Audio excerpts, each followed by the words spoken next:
Que reste-t-il du fameux L-Plan d'Alpine F1 scandé par toute l'équipe française depuis 2 ans? Une victoire d'Esteban Ocon en 2021 qui ressemble désormais davantage à un dessert qu'à un amuse-bouche, une P4 constructeur obtenue l'année suivante dans l'inconfort de casse-moteur à répétition, ou bien l'espoir toujours vivace de percer enfin ce plafond de verre permettant aux Bleus de se considérer comme une écurie de pointe. Eh bien, nul n'aurait dû le savoir vraiment, jusqu'à ce que le PDG de la marque Alpine, Laurent Rossi, décide au début du mois de mai de tirer à boulet rouge sur sa propre équipe de Formule 1, dévoilant ainsi, au micro de Canal+, quelques indices sur l'état de décrépitude du projet actuel. État d'esprit du team pas à la hauteur des enjeux, incapacité à apprendre d'erreurs passées et dilettantisme manifeste. Voilà ce qu'il semble rester d'Alplan en 2023.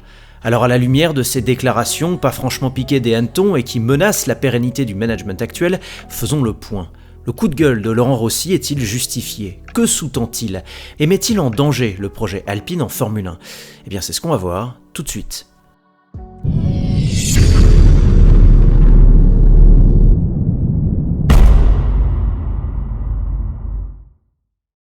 Manque de fiabilité mécanique, crash malvenu au pluriel, erreur opérationnelle à répétition, 14 petits points marqués. Inutile de remuer le couteau dans la plaie en expliquant dans les détails pourquoi le début de campagne d'Alpine s'apparente à un petit fiasco. Alors dans son interview donnée à Canal+, puis aux journalistes officiels de la Formule 1, Laurent Rossi fustige un amateurisme qui empêcherait l'équipe d'exploiter correctement son matériel lors des week-ends de course. Sauf que ces propos vont bien plus loin et trahissent en réalité une frustration de voir son équipe reléguée comme 5e force du plateau. Otmar Szafnauer est responsable des performances de l'équipe, c'est son travail, déclarait Rossi au soir du Grand Prix de Miami. On ne va pas se cacher derrière notre petit doigt. Otmar a été engagé pour diriger l'équipe tout au long de la saison et les suivantes vers les objectifs qui sont les nôtres, c'est-à-dire progresser constamment et monter sur les podiums. C'est donc sa mission de redresser cette équipe et de l'amener à la performance que nous souhaitons.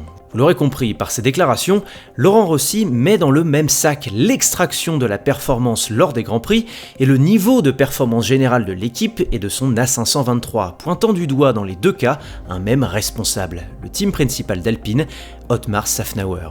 Et c'est là, d'après moi, que réside un premier problème. Car autant peut-on reprocher au Roumano-américain un éventuel laxisme dans la gestion de l'exécution de son équipe de course, autant menacer l'exercice de ses fonctions sur fond d'une compétitivité en berne semble pour le moins extrême, quand on sait que le même Szafnauer, parachuté en tant que team principal chez Alpine à l'hiver 2022, n'a eu aucun impact sur la conception, voire sur le développement de l'A522 de l'an passé, et que les fruits de son travail ne peuvent se mesurer qu'à l'aune de cette saison naissante. En réalité, il me semble que l'écurie Alpine paye davantage l'instabilité dans son management, décidée 2 fois déjà par Rossi depuis 2021, qu'une éventuelle incompétence d'Otmar Szafnauer. Alors, à tort ou à raison, on évinça Cyril Abiteboul fin 2020, puis Marcin Budkowski début 2022, tout en poussant le consultant Alain Prost vers la sortie. Toujours est-il que pendant ce temps-là, l'horloge a continué de tourner, que le plan des 100 Grands Prix pour parvenir au sommet s'est vu grignoter, et que la constitution d'une équipe pérenne et compétitive ne se fera jamais en un jour en Formule 1, surtout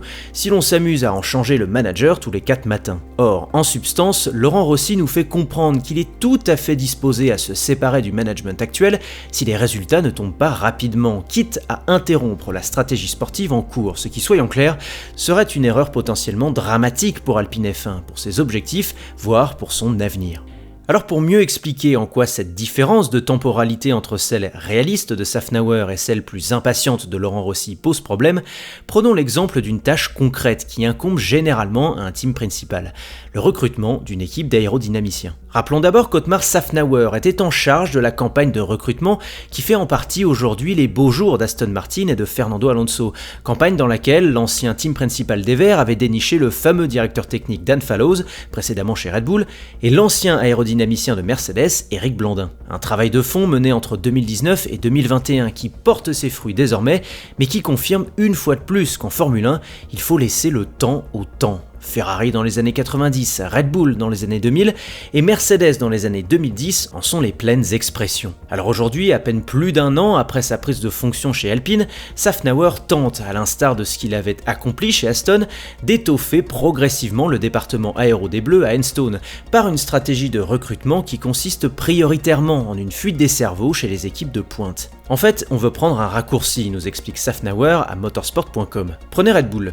ils ont une équipe aéro composée d'une 50aine de personnes, mais le chef d'orchestre de ces 50 personnes a le cerveau rempli des idées de son équipe. Ainsi, lorsque vous le recrutez, il détient directement toutes les connaissances dont vous avez besoin. Il n'empêche qu'il vous faudra quand même cette équipe de 50 personnes sous son autorité pour poursuivre le développement de la voiture. Actuellement, nous en sommes à 38 ingénieurs seulement, et nous voulons passer à 45. Bref, vous l'aurez compris, c'est une opération séduction très délicate et de surcroît freinée par le budget capé à laquelle Safnauer est en train de s'adonner. Par conséquent, menacer le management actuel comme le PDG d'Alpine Laurent Rossi l'a fait au soir du Grand Prix de Miami par médias interposés, c'est presque faire preuve de sabotage. D'une part, car il prend le risque d'interrompre une campagne de recrutement qui ne peut pas prouver son utilité tant qu'elle n'est pas terminée. Et d'autre part, car il participe à tuer l'attractivité de l'équipe auprès d'ingénieurs de haut vol que l'on souhaite précisément séduire. Et pour reprendre l'excellent édito de Pierre Van Vliet sur f1i.com et que je vous invite à lire, n'est-ce pas là la définition du pompier pyromane ?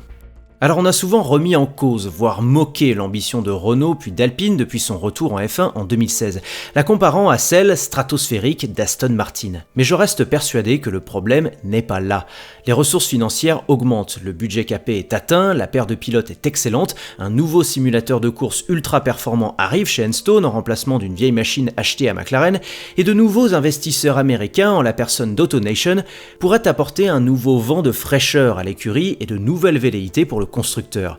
Là où le bas blesse, c'est plutôt dans la déconnexion croissante entre un directeur d'écurie chevronné qui ne demande rien de plus que du temps pour aller au bout de sa logique et un directeur général ambitieux, pressé et sans doute sous pression, mais dont la connaissance de l'écosystème de la catégorie reine du sport automobile s'avère discutable. Ce dont Alpine F1 a besoin avant tout, c'est de pouvoir se projeter dans une stratégie sportive de long terme, sans bouleversement interne ni toxicité. À défaut, ce qu'on perçoit comme un tir de balle dans le pied deviendra très vite un suicide.